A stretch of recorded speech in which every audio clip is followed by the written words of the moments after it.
এখন যেটা দাঁড়িয়ে গেছে একটু বলি, আপনি যদি এই প্রসঙ্গে আসলেন, এটা যুদ্ধাপরাধীদের বিচারের প্রসঙ্গে বলছি না, সামগ্রিকভাবে হচ্ছে কি আমরা ক্রমান্বয়ে খুবই লাজ লজ্জাহীন একটা মানে সরকার ব্যবস্থা পাচ্ছি। আপনার তাদের কোনো কিছুতেই লজ্জা নাই। আপনার এরকম চোখের সামনে একটা খুন, বিশ্বজিৎ সাহেবটা বলছে, এটা না মেনে নেওয়া সম্ভব না। যেই খুনকে উস্কে দিয়েছেন স্বরাষ্ট্রমন্ত্রী এবং সরকারি দলের নেতারা, যারা বলেছেন যে রাজপথে প্রতিহত করতে হবে, তারপর এরকম একটা খুনের পর আবার বলছে এটা বিচ্ছিন্ন ঘটনা। কোথায় বিচ্ছিন্ন ঘটনা? ছাত্রলীগের সন্ত্রাস বিচ্ছিন্ন ঘটনা?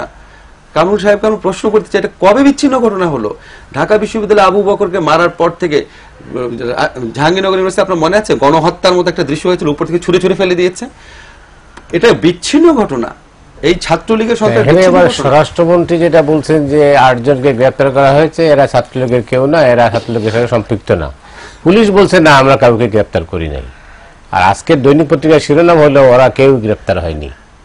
স্যার, এই প্রসঙ্গে আপনার মন্তব্য জানতে চাই। এটা তো সরকারের মধ্যে কোনো সমন্বয় আছে বলে মনে হয় না, কারণ স্বরাষ্ট্রমন্ত্রী যে বক্তব্য দিবেন সেটা পুলিশের তথ্যের উপরেই দেওয়া উচিত, তার নিজস্ব বক্তব্য হওয়া উচিত না।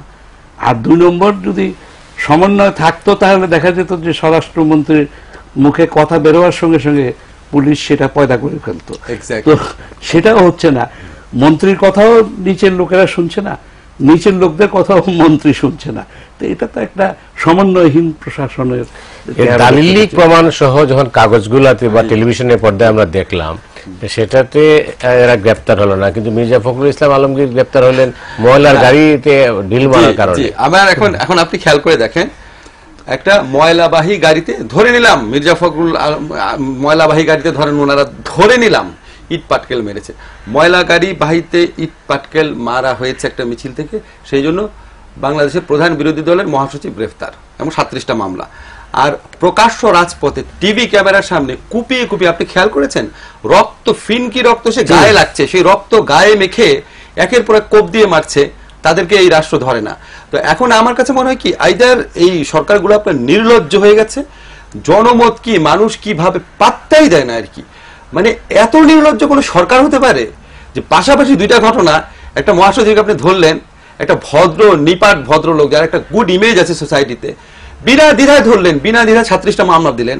আর প্রকাশ্য রাজপথে আজকে আপনি ডেইলি স্টার পড়েছেন, যারা হত্যা করেছে তাদের বাবারা বলছে যে এদেরকে শাস্তি হওয়া উচিত। তারা লজ্জা পাচ্ছে যে আমার ছেলে পশু হলো কিভাবে। এখন আমাদের মাঝে মাঝে প্রশ্ন করতে ইচ্ছা করে, আমাদের যেই ছাত্ররা বাংলাদেশের স্বাধীনতা সংগ্রাম করেছিল, ভাষা আন্দোলন করেছিল, 69 11 দফার ভিত্তিতে সারা দেশে আন্দোলন করেছিল, এই ছাত্র সমাজের একাংশকে পশু বানালো কারা? যারা পশু বানিয়েছে তারা কেন নিজেদের সন্তানকে বাইরে পড়ায়, নিজেদের সন্তানকে বাইরে বিয়ে দেয়, নিজেদের সন্তানকে বাইরে পড়ায়, বাইরে চাকরি করায়, একদম নিজেদের সন্তানের জন্য অন্য একটা। এবং স্যার যে বললো জনগণের সোচ্চার হওয়া উচিত, এগুলি তো বলা উচিত যে ভাই আপনার ছেলে কেন ছাত্রলীগ করে না? আমাদের স্বরাষ্ট্রমন্ত্রীর ছেলে কি ছাত্রলীগ করতো? সে কি রাজপথে কাউকে কুপিয়েছিল? তাকে দিয়েও কোপান, তারপর আপনি সাধারণ ছাত্র ছেলে মেয়েদেরকে বলেন আপনারা রাজপথে করেন।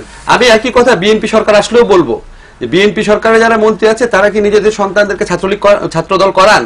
তারা কি নিজেদের সন্তানকে ঢাকা বিশ্ববিদ্যালয় জাহাঙ্গীরনগরে ভর্তি করান? তারা কি নিজেদের সন্তানকে নির্দেশ দেন যে আওয়ামী লীগ যদি মিছিল করে তারা রাজপথে প্রতিহত করতে হবে? আসিফ, একটু আসছি।